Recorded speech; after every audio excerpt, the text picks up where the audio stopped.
78వ స్వాతంత్ర దినోత్సవ వేడుకలకు మన గూడూరు డివిజన్ ముస్తాబైంది. తిరుపతి జిల్లా గూడూరు డివిజన్లో మొట్టమొదటిసారిగా మన స్వాతంత్ర దినోత్సవ వేడుకల్ని ఘనంగా నిర్వహించడానికి ఏర్పాట్లు ఆదిశేషారెడ్డి స్టేడియాన్ని ఎంచుకోవడం జరిగింది. ఈ ఆదిశేషారెడ్డి స్టేడియంలో రేపు ఆగస్టు 15వ తేదీన దాదాపు 1500 మంది ప్రజలు మరియు విద్యార్థులు ప్రజలతో సమక్షంలో 78వ స్వాతంత్ర దినోత్సవ వేడుకలు జరుగుతున్నాయి. ఇక్కడ ఈ స్వాతంత్ర దినోత్సవ వేడుకల్లో మనకు చిల్లకూరు మండలానికి చెందిన సనత్ అనే అతను సైకత శిల్పాలను చెక్కడంలో చాలా నిష్ణాతుడు. కానీ అతనికి ఫీవర్గా 2 డేస్గా ఫీవర్గా ఉన్నా కూడా ఈ సైకత శిల్పాన్ని ఇక్కడ ఏర్పాటు చేసినందుకు సనత్కి ధన్యవాదాలు తెలియజేసుకుంటున్నాము.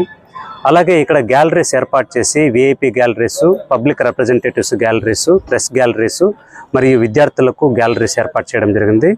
ఇక్కడ స్టాల్స్ మరియు ఫోటో ఎగ్జిబిషన్స్ కూడా ఏర్పాటు చేస్తూ అనేక సాంస్కృతిక కార్యక్రమాలను ఏర్పాటు చేయడం జరిగింది. ఆ సాంస్కృతిక కార్యక్రమాల్లో భాగంగా కేరళ నుంచి 2 బృందాలు మరియు ఈస్ట్ గోదావరి, వెస్ట్ గోదావరి నుంచి 1 బృందము, గూడూరులో స్థానికంగా ఒక 12 బృందాలతో కలిసి జానపద కళారూపాలు, శాస్త్రీయ కళారూపాలతో ప్రదర్శనల్లో కూడా ఇవి ఇక్కడ ఆకట్టుకుంటాయి.